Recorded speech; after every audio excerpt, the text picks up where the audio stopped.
So we've got to be quiet, yeah? Well, good evening. This is Ian R. Crane. It's the evening of Thursday, 16th of May 2019, and I'm standing here on this beautiful but chilly evening here in Newcastle, right outside the Moot Hall, where we've just come out from the the second day of Mark's hearing. This is where Gateshead Council are seeking to invoke the injunction that they got against him last year.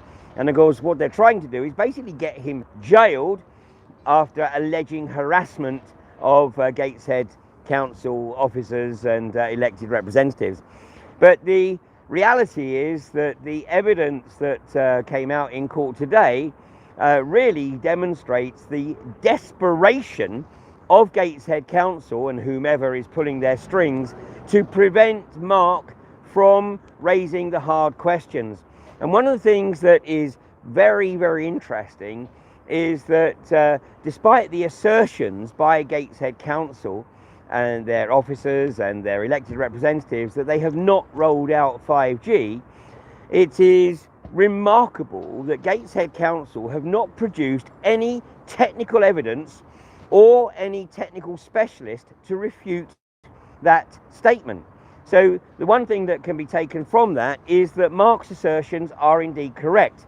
And in fact, anybody who does the research for themselves and looks at the documentation on the now defunct Harvard Technologies website, they will see that this leaf nut device that has been installed on over 35,000 streetlights in Gateshead is indeed a 5G data collection device.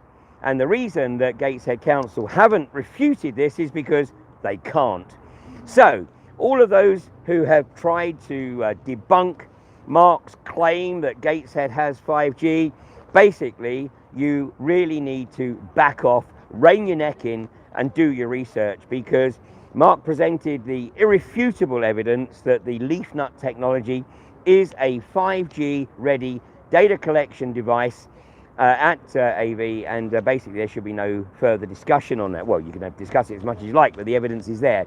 Anyway, as the day wore on, basically it became very clear that Gateshead Council's attempt to jail Mark revolves around effectively 2 emails and a phone call. Now, this can hardly be regarded as harassment by any stretch of the imagination, which again, just goes to show the level of the desperation. Now, unfortunately, the case wore on a little bit, and in fact, in the morning, it was pretty evident that the judge wanted things sort of wound up a bit because he felt that points were being overly laboured. But having reached the end of the day, the judge heard the final summing up from both legal counsels and announced that he would make his ruling tomorrow at 2 o'clock. Now, this is actually quite a good sign. I'd be more concerned if he said, well, I'll issue a written ruling at some future date, because we know where that normally goes. But he is going to deliver his verdict in person tomorrow at 2 o'clock. And like I said, based on everything we've heard today, I'm sure he's going to leave the injunction in place. And of course, that injunction simply requires Mark STEELE to behave with an appropriate degree of decorum. But any ruling to sanction Mark in the way of fines or worse for following up on his concerns about 5G and LED street lighting in Gateshead would be an absolute travesty. But hey, we've locked into that prediction. We'll see what happens. Judge Kramer certainly seemed to get the point, and he's obviously a smart kiddie, and it wasn't lost on him that Gateshead Council did not produce a shred of evidence to refute Mark's suggestion that these devices have been rolled out right across Gateshead. And Mark and his barrister Rob were able to get the points made to a packed court. There is now the evidence of the injuries that are manifesting, and the illnesses, and even up to and including death, that are associated with this industry. Now, many of you will, of course, be aware that earlier today, Trump established a state of emergency on the basis of Chinese technology being in the UK. Apparently it's a criminal offence for a British government minister to release information to the British public that Britain is going to engage China to provide much of its 5G technology.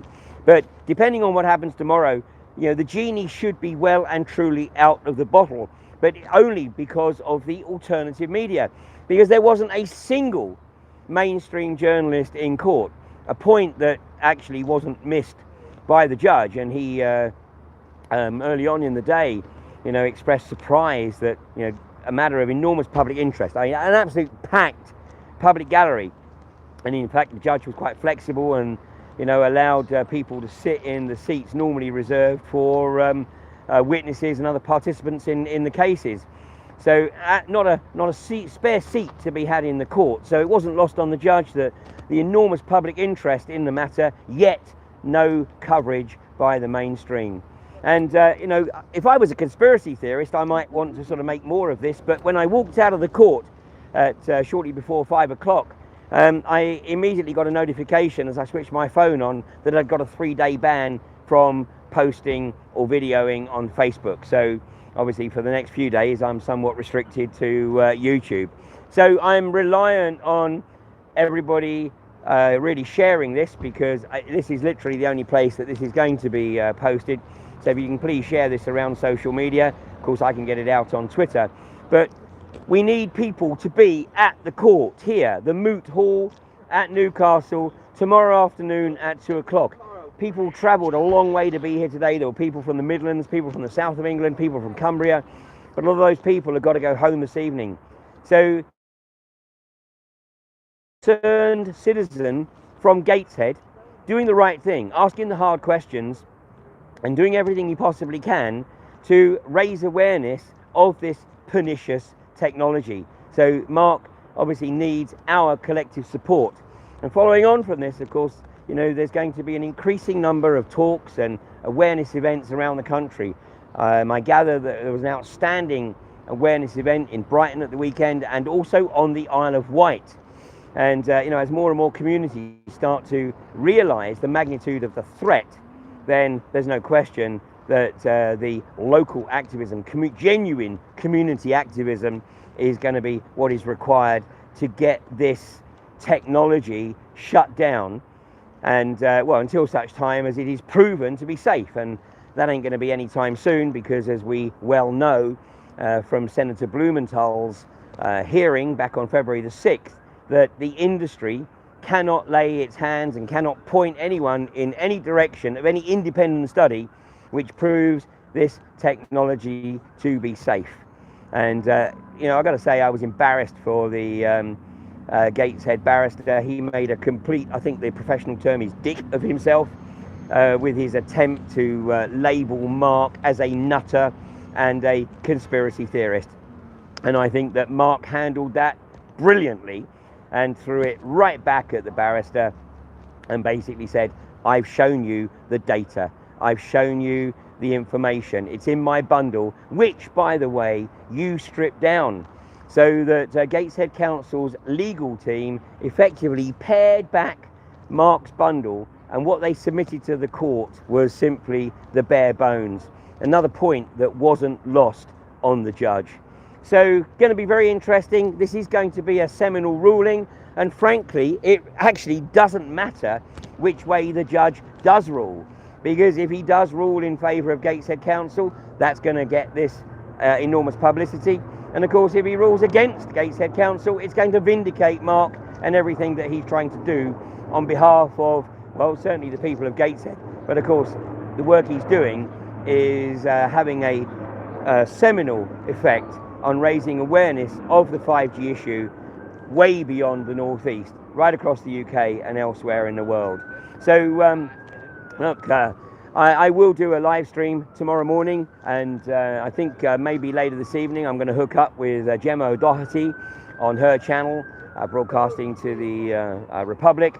But I'll be back at 8:30 in the morning, and of course I will be back as soon as the judge has announced his verdict tomorrow afternoon, and which is probably going to be somewhere, you know, between 3 and 3:30. So meanwhile, you have a great evening. I'm going to find some decent digs here in Newcastle and get out of this increasingly biting wind. Have a great night. Catch you tomorrow morning.